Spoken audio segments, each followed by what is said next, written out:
Welcome to Altar of the Demo Gods.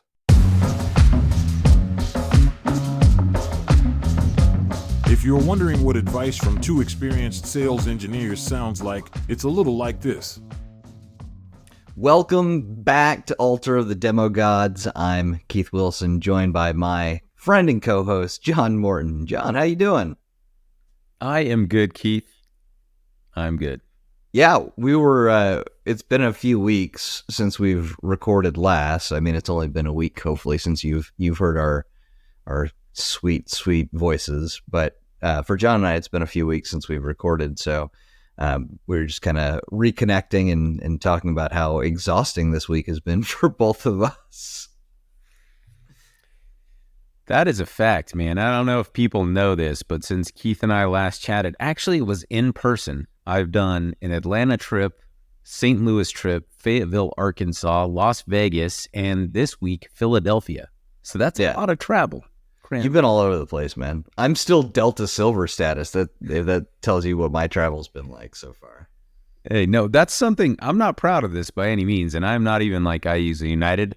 I feel bad for people who are 1K. I don't want that title. So I'm not there yet, but, it hurts.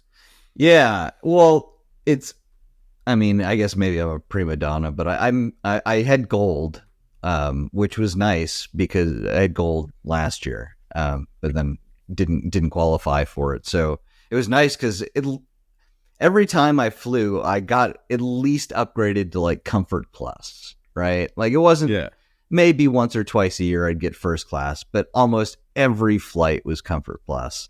Now I don't get that anymore, and I'm schlepping it in the back with everybody else. I know, right? People they see me and they're like, John, I thought you were killing it. Why are you even sitting in 35B in the middle? I'm like, hey man, I'm a good corporate citizen, okay? And United is terrible. Like Delta, American, I hear all these other perks. I get an upgrade maybe once in every 3 months. And that's the the middle. Not even like first class, business class. It's a terrible upgrade. United, I got my own beef there. So United was different for me. United used to be my airline because, I live in the Atlanta area, but for a while, when I was working with friend of the show, Charles Herring, I covered the Illinois, Wisconsin, even sometimes Minneapolis, or not Minneapolis, but Minnesota, the entire state, Michigan, right? So I had this patch where I was spending most of my time going to O'Hare, right? Yeah. And flying out of Atlanta to O'Hare, well, you're going to find a direct United flight for that. And that was really the only travel I was doing. So I didn't have to worry about going to all these other places. But because not too many people from Atlanta are they don't, it's not a United hub. So not too many people are qualified with United. I'd get upgrades all the time with United. Yeah, I wish for that. The only reason I keep using United, and if they want to sponsor our show, I'll give them a positive, pitch. But honestly, is that I get direct flights from Denver to literally anywhere on United. Anywhere. Even now, I saw there's a Istanbul Turkish Airlines flight direct. So if it wasn't for that, I would use literally anything else. Service sucks. A direct Denver to Turkey? Direct Denver to Turkey. How does that even work? That must be like a shoot over the North Pole sort of thing. It's one of the longest flights. I got direct flights to almost everywhere. So if it wasn't for that, I genuinely would not use United. I recommend folks don't. It's terrible. But nonetheless, here we are. Well, believe it or not, airlines and frequent flyer miles are not the topic of today's show, but it's something that we probably should get into at some point. Just the whole travel aspect of being a sales engineer. I know that guy. It's a big part of the job. Wallet, yeah, I think he made his money on that. I think he was in sales. The guy that's NerdWallet, he was a sales guy first, and then he turned his travels into dollars. So we should talk about that someday. Yeah, for sure. Today, though, we are going to talk about a topic that we bring up all the time. I wish, if we had if we had producers at all, if it wasn't just you and I, we had actual producers, I would have had them have a montage lined up for us to play back now of us just saying discovery, discovery, discovery, discovery in all sorts of different situations and places, because we do say it a lot. So I figure it's time we talk about it, right? I mean, we've even talked about how important it is.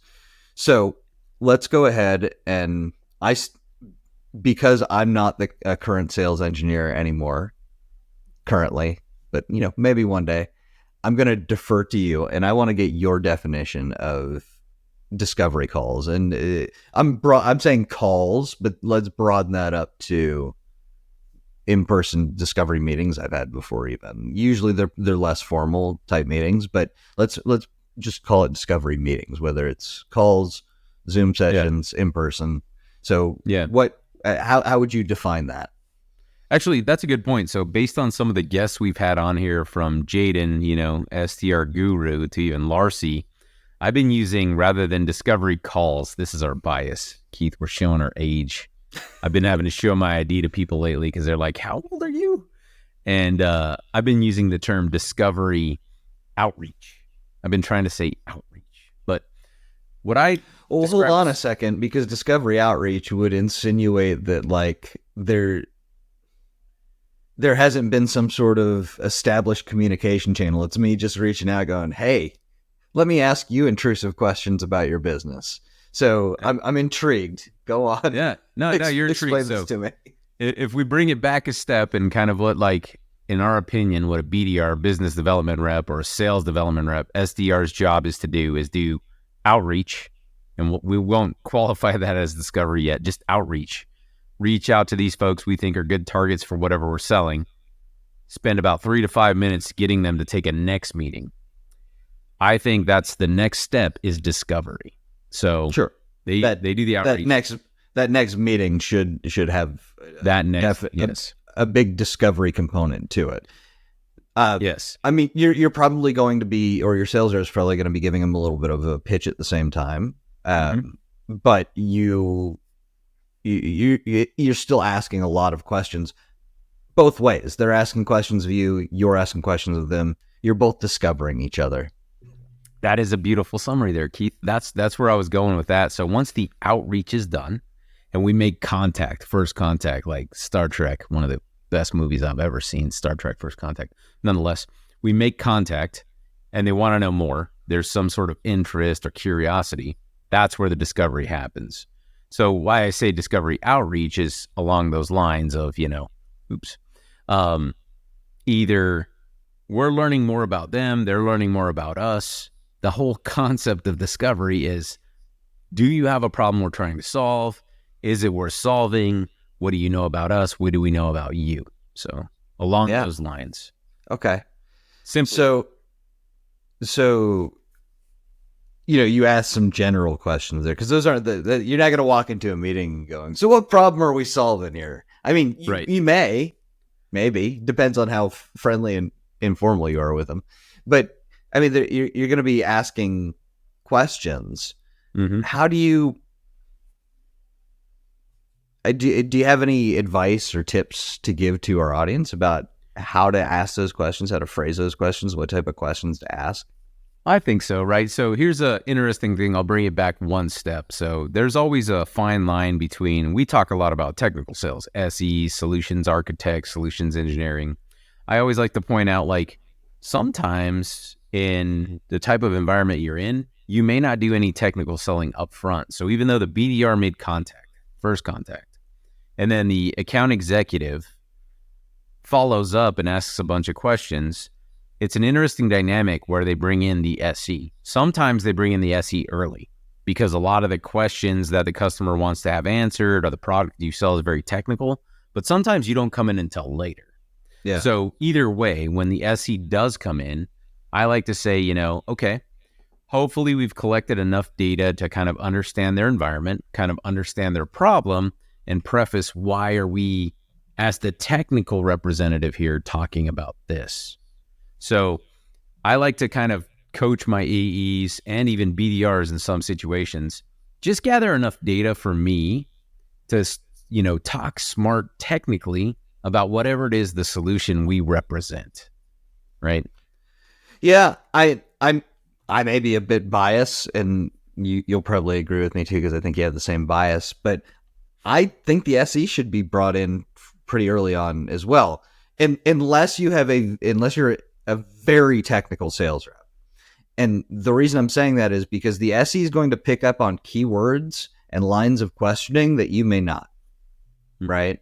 Like I may pick up on key phrases that you're just going to gloss over because to you they mean nothing.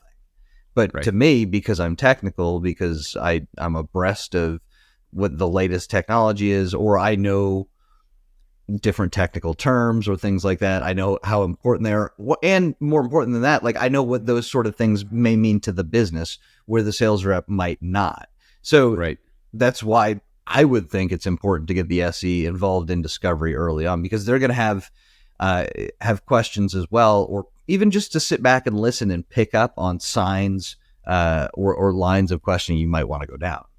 Yeah, I think a key qualifier here, and again, this is once we've all evolved as sellers, and that's why Keith and I love doing this podcast, is hopefully you're not just a rookie, but you're looking for you're a top tier SE or whatever. I like to tell my AEs, and I like to have enough faith in them to say, hey, call me when we've actually found pain. Why am I saying that? Part of discovery may be, everyone knows how I feel about RFPs. It may be just some project manager out there collecting data. They have an 8-year project, they're in year 0, and they're just doing research. I'm just telling you, and I'm selfish in this, don't call me for that. If I got nothing better to do, I'll join your meeting. But hey, you, to your point, Keith, more technical seller maybe, go ahead and give them the pitch. They're not going to know. But if they have some real pain, they got some real problem, they got like real money they're trying to throw at something, absolutely bring me in early. So part of discovery is that too. Where are you at in the process of buying and what's your intent? I'm sure you've seen that, Keith, right? Some project manager literally just doing research. And you're like, okay, not sure if this is the best use of my time. Well, to be fair, like being on kind of the customer side now, like we as vendors kind of did that to ourselves, where we make it so difficult for you to get any sort of idea of what the product does or how to get your hands on it. We now it's not the easiest things to do. We make enterprise products, right? So they're complicated in nature. What is there anything that you do to prepare for discovery calls? I'm the type of person that always likes to prepare, but I feel like I would over prepare for discovery calls. I don't think there's enough things to over prepare. So if I was going to give people 2 bullets that I have known to demonstrate success, there's 2 things. And I don't think there's too much over preparation. 2 things I do. And if we go back to metrics, what does that mean? Before I take a call, okay, let's assume again, we followed the path. BDR, SDR got us the meeting. We learned a few things about the company and who the person is we're talking. Very basic. Metrics means to me, do we understand what the company is this person represents and how they make money or what their driver is? I think this is absolutely critical as part of discovery and understanding who we're talking to. Are they in the Fed space? Are they in finance? Are they in, education? If we understand kind of those metrics around what drives their organization, that's always good. We can always do research before we go talk to them so we can come in with a hypothesis. Yeah. And I almost take it down to the individual level. Like if I know who's going to be in the meeting, Absolutely. if I can do some OSINT or open source intelligence for the security community. And that's just a fancy way of saying I look them up on LinkedIn. I mean, that's it. You can Google them and do all sorts of other cool stuff too, but LinkedIn's one of the best kind of resources for this. But you can come up with hypotheses for what their pain might be, right? That individual pain. There you go. So you have the company information you're gathering. Who do they work for? What do they do? And then them individually. And one of my favorite things you hit on there, Keith, is are they on LinkedIn talking about something specifically? Are they really proud of something they've done? We've had Larcy on that talked about women in security. We're trying to figure out what can we talk to this person about that's going to pique their interest and help us move the deal along. So yeah, let's gather that data about them, gathering the metrics, not just about the company they work for or organization, but the person themselves. Absolutely.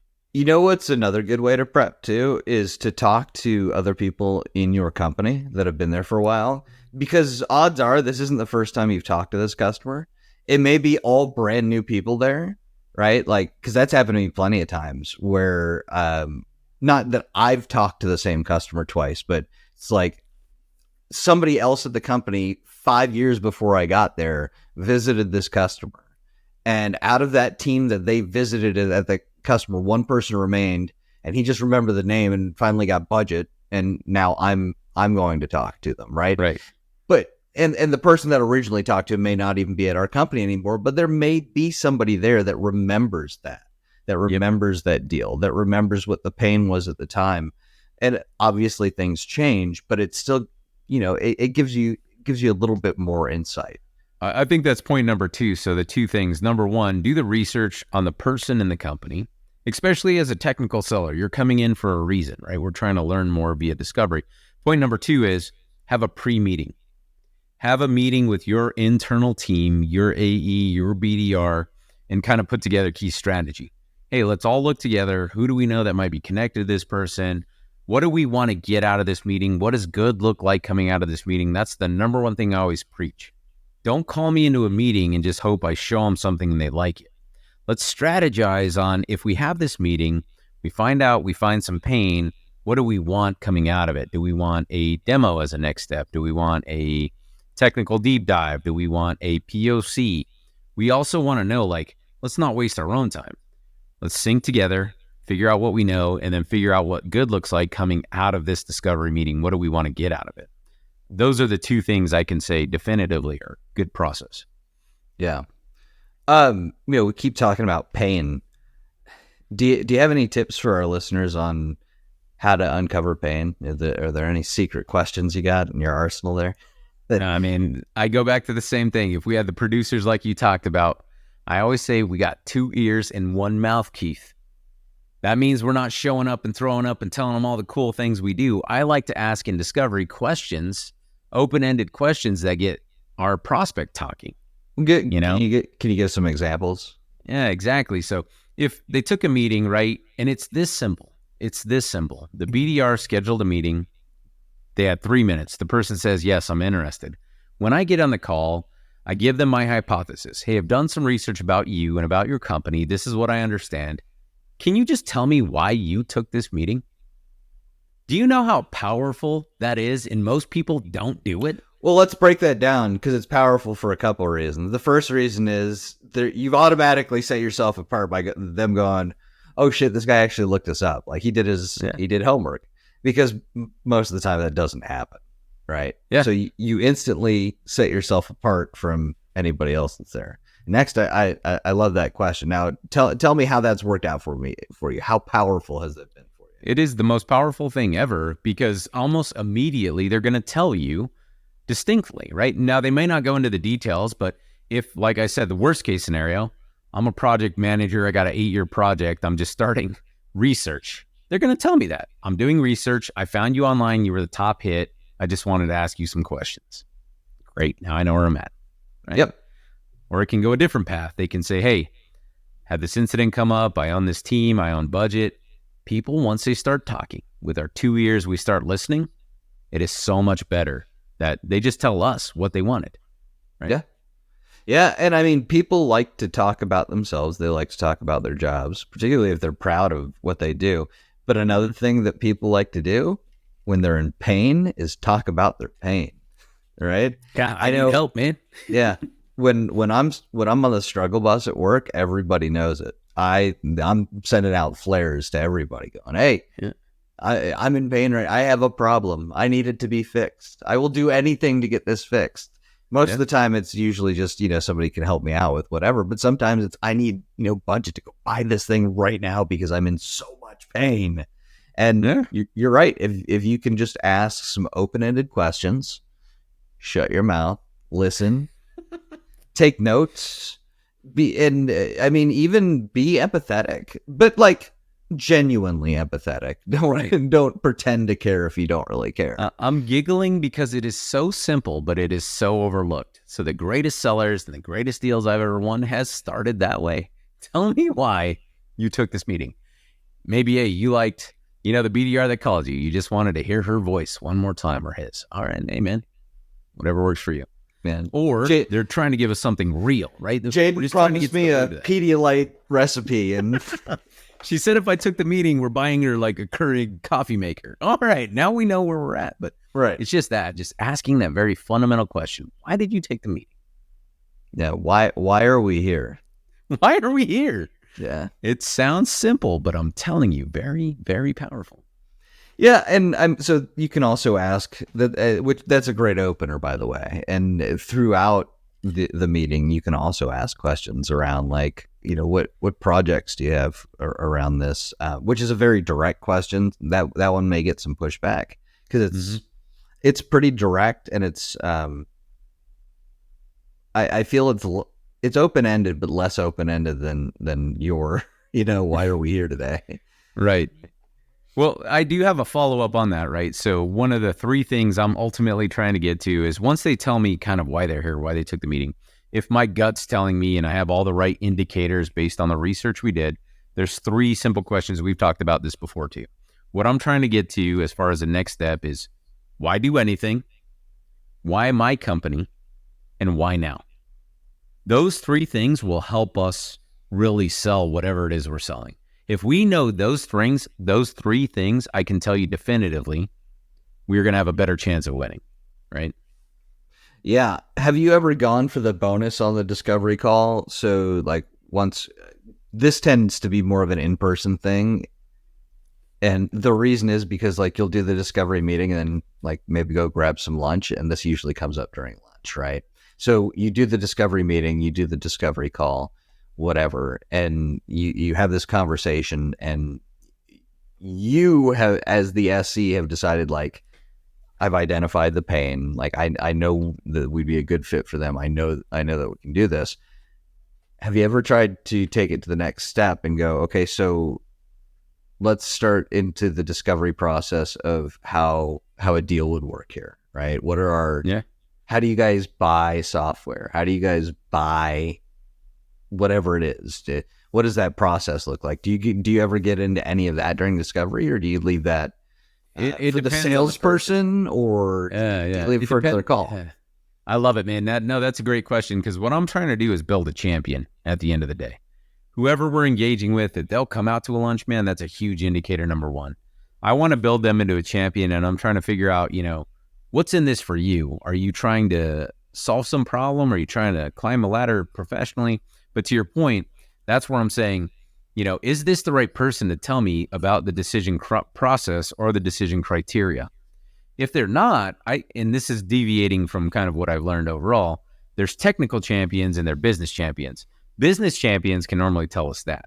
What's the process look like? And I'll ask them another question in discovery. Very simple question. Have you ever purchased software before? If they say yes, they can give us a map of exactly how it worked, right? So that's a good thing. Yeah. And you're saying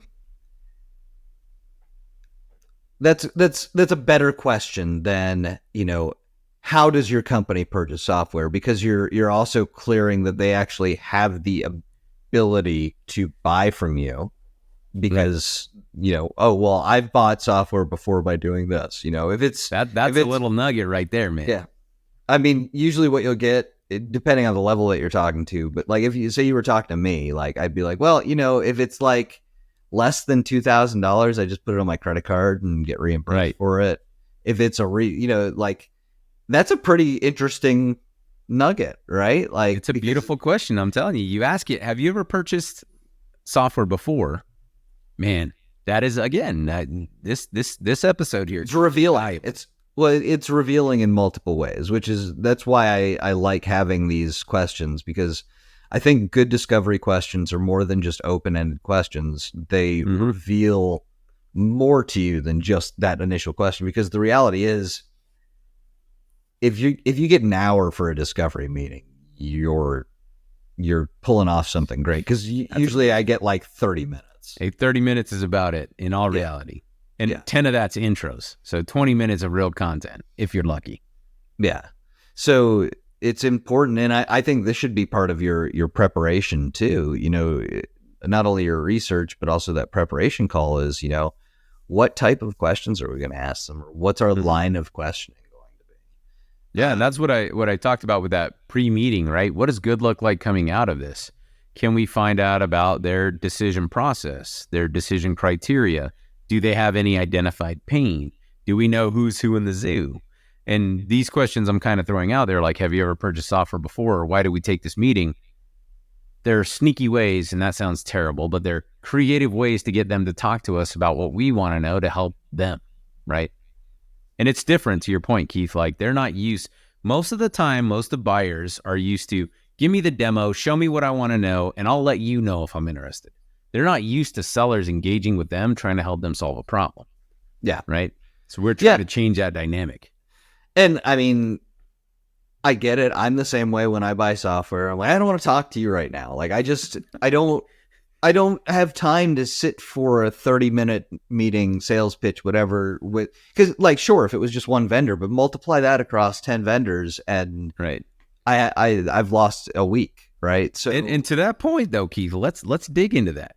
If I'm selling a widget that costs under $2,000, of course I don't want to waste your time. But if you're going to invest 7 figures on what I'm selling, we're gonna have to figure this out here, bud. Sure, right? I'm gonna need a little more investment. Yeah, and I guess that's true. From like the from the buyer's perspective, you want that too, because it's you're buying into a relationship, right? You're buying into a partnership. But I'm talking about at the initial stages, right? That's why I think like product-led growth is like that's where it's that's why people are moving there, right? Because particularly with stuff that's like software that's focused towards engineers, right? Or the type of people that are just like let me just get my hands on it and I'll figure it out. Like it's easier to get them with the okay, well we'll give you this tiny little base model thing for free, and you can have that. I want an expert on here to help us with that, man, because I agree it works for land. I would say we're work up to, and I'm going to throw a dollar value out there I'm pulling out of my rear. I'd say up to $50K.